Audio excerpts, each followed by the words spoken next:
ကြောက်တော့မယ်နော်ဒီလေး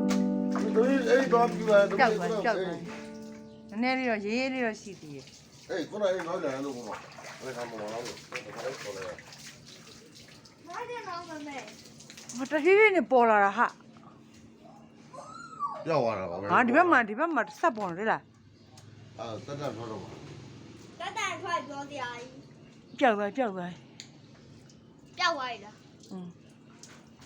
မိုက်တယ်နော်မမေအိုးမမေဟိုဘက်ကိုရွေ့သွားပြီဘိုးဘိုးတို့အိမ်ဘက်ကိုရွေ့သွားပြီ